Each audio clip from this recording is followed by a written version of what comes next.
Hey guys, so apologies if I look like a sweaty mess today. If I look like a sweaty mess, it's because I am. It is really hot today and I feel like the heat is just like seeping through these walls, so bear with me. So originally back in January, a film came out called Dogman. Dogman was based on a series of children's books by author Dave Pilkey, and I originally wanted to do a review of that film, but I ended up just waiting too long, and it's been like 6 months now. I think the movie's out on DVD or streaming or whatever, but I just want you guys to know that I did end up watching the movie, and you could say I was disappointed. No!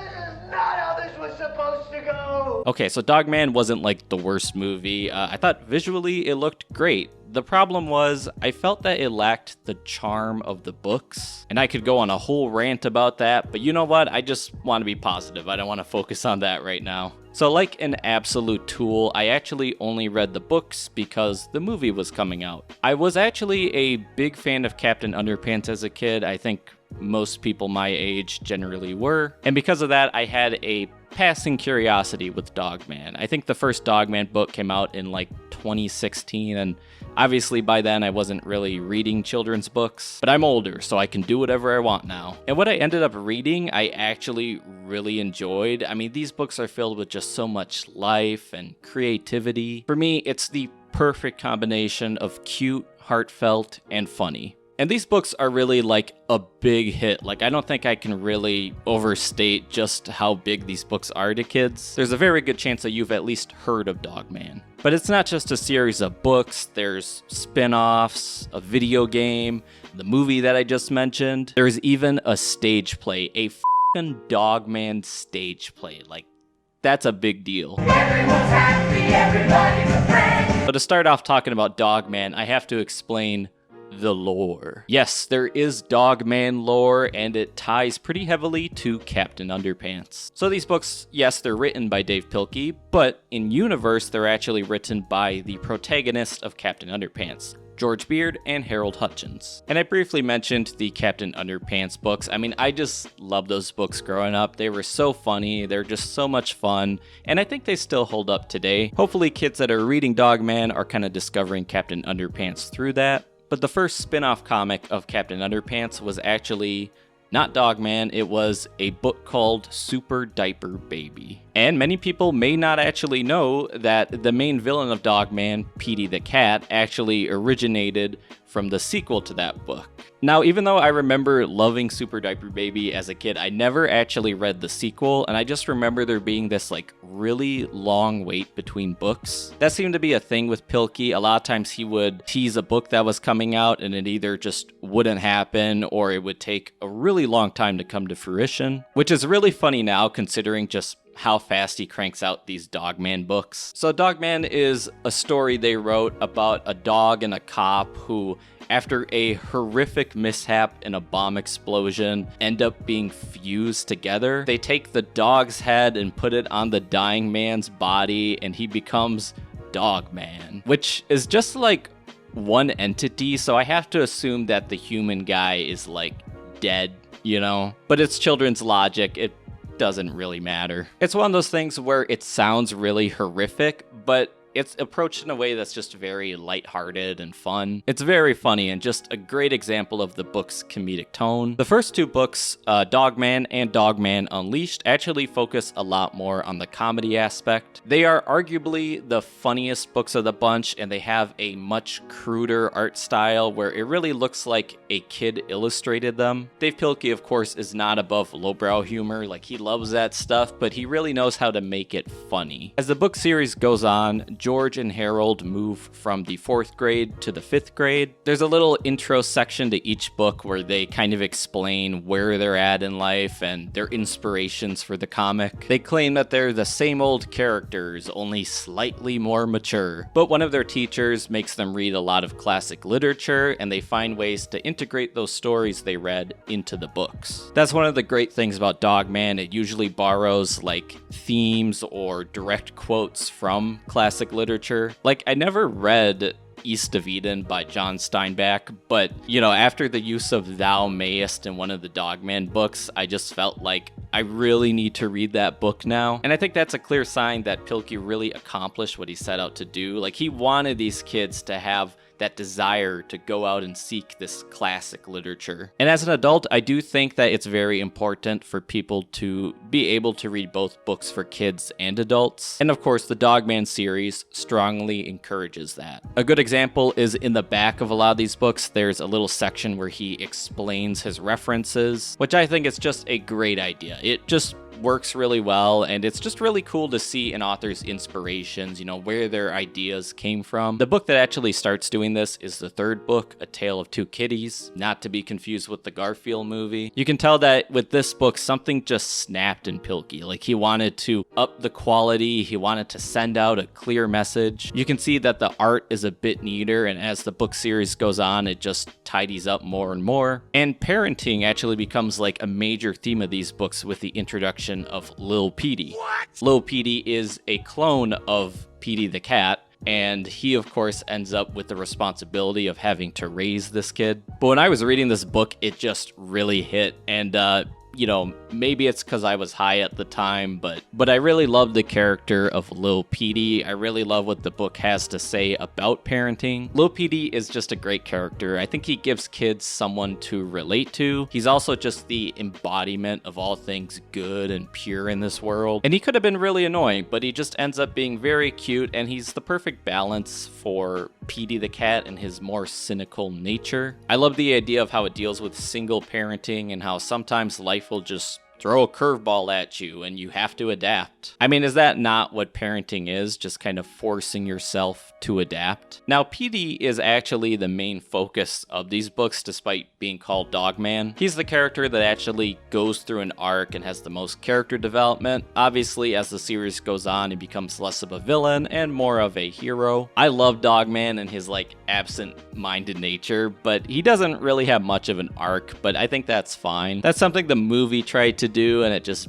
didn't work for me. Now, most titles from here on out are actually a play on classic literature. You got Lord of the Fleas, Brawl of the Wild, For Whom the Ball Rolls, Fetch 22, Crime and Punishment, 20,000 Fleas Under the Sea. All just great titles. I mean, I love stupid puns so much.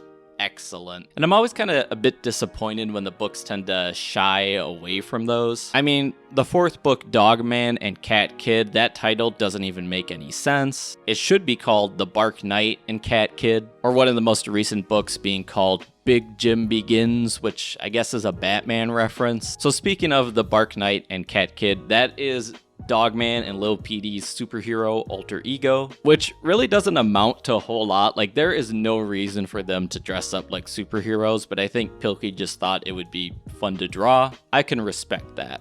I've actually got a Bark Knight plushie. You may have noticed it there. There he is.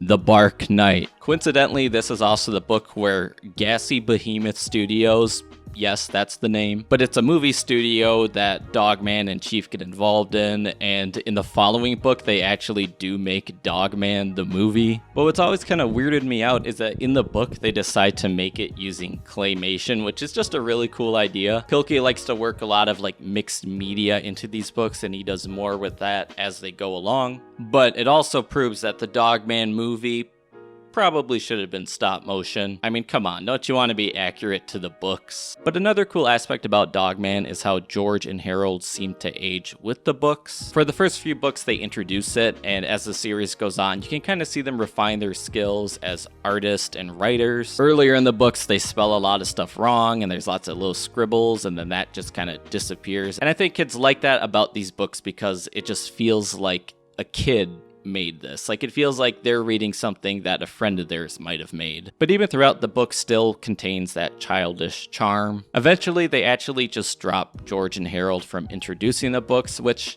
was kind of sad, but it's so subtle you hardly notice it. But it's just fun to picture George and Harold, like, growing up out there, fully dedicating themselves to their work. Some other recurring characters across the book include Sarah Hatoff, the news reporter, and her pet dog, Zuzu. There's also Chief, who is Dogman's best friend, but also has a very short temper and is often arguing with Dogman. There's Big Jim, a jailmate of Petey, who starts off as just kind of a one-off joke and becomes more of a major protagonist as the series goes. And of course, there is ADHD, a robot built by Petey the cat. And it's not ADHD, it's 80, like the number 80 and then HD. But this character is mostly used as a metaphor. I think that Dave Pilkey, it seems more than likely he probably grew up with ADHD. And this book kind of teaches that that in itself can be a superpower. It's a great lesson for kids, and it just feels very personal to Pilkey. He probably wished that there was stories like that when he was growing up, and, you know, he just went ahead and wrote it himself. And what else is being an author besides just